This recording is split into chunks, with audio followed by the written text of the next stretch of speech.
David Pittman was just 12 years old when he was sexually abused by a youth minister at his Southern Baptist church in Georgia.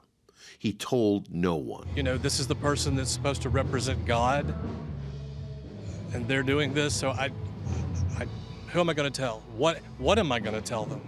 I'm a 12-year-old who's never been taught any of these things. The abuse continued for 3 years. The trauma and shame later led him to addiction. And I wanted in just as much of it as I could, so I didn't have to think about what had happened to me. And so for 20 years, I'm abusing drugs. My life spirals out of control.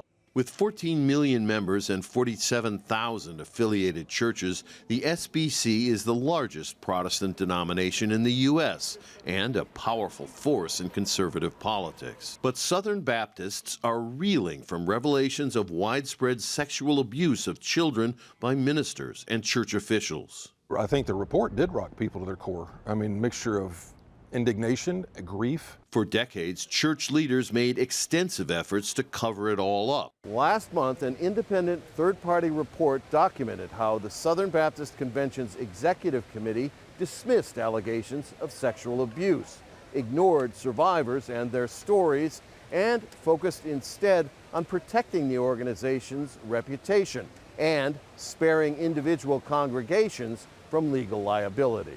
The SBC will consider a series of reforms, including a database of proven and suspected offenders. Predators try to remain anonymous. I mean, that's what they do. They try to stay in the background. We're going to put a mechanism in place where, as best we can, those people are recognized and communicated that they can't keep hurting other folks. The Sex Abuse Task Force will also recommend a full apology for survivors. But the apology is only as good as the action.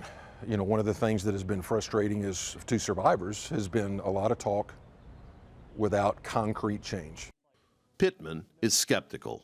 I don't believe in institutional change. What I hope is that over time, there is a continuum of leadership that is trying to help survivors.